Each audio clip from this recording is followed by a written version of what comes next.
আসসালামু আলাইকুম।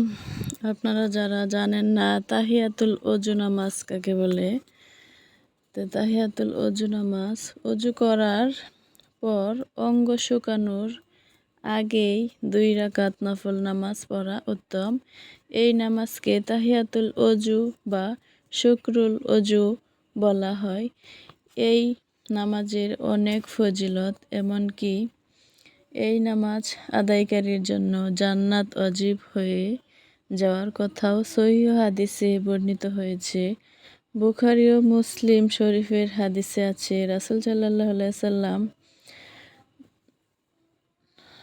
হাদিসে আছে রাসূল সাল্লাল্লাহু হযরত বেলাল রাদিয়াল্লাহুকে বলেছিলেন, কি ব্যাপার, জান্নাতে তোমার স্যান্ডেলের আওয়াজ শুনতে পেলাম, অর্থাৎ তুমি আমার আগেই জান্নাতে পৌঁছে গেলে। হযরত বেলাল রাদিয়াল্লাহু আলাইহি সাল্লাম বললেন, আমার তেমন কোনো আমল নেই, তবে যখনই আমি ওযু করি ২ রাকাত তাহিয়াতুল ওযু নামাজ পড়ে নিই। ফজরের নামাজের ওয়াক্তে বা কোনো মাকরুহ কিংবা হারাম ওয়াক্তে এই নামাজ পড়বে না। এই নামাজের নিয়ত এভাবে করা যায়: নাওয়াইতু আন উসাল্লিয়া রাকাতাই তাহিয়াতুল ওযু। ২ রাকাত তাহিয়াতুল ওযুর নিয়ত করছি। মনে মনে নিয়ত করলেও চলে, তবে মুখে উচ্চারণ করা উত্তম।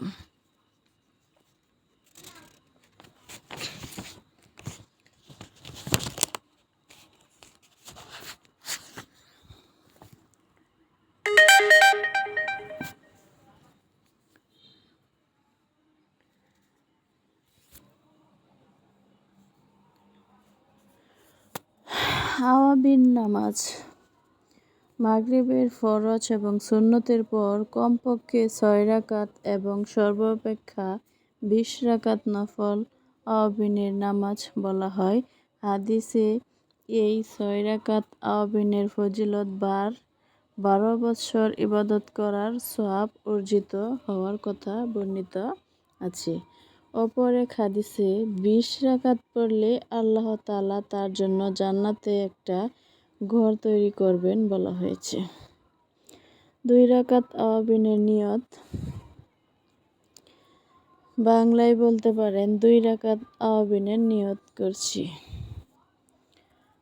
জাওয়াল বা সূর্য ঢলার নামাজ: দুপুরে পশ্চিম আকাশে সূর্য ঢলার পর ৪ রাকাত নফল আদায় করা হয়, তাকে বলা হয় জাওয়ালের নামাজ বা সূর্য ঢলার নামাজ। রাসূল সাল্লাল্লাহু আলাইহি সাল্লাম সর্বদা এই নফল আদায় করতেন। সূর্য ঢলার সময় আসমানের রহমতের দরজা খোলা হয় বিধায় তখন এই নফল পড়ার ফজিলত অধিক।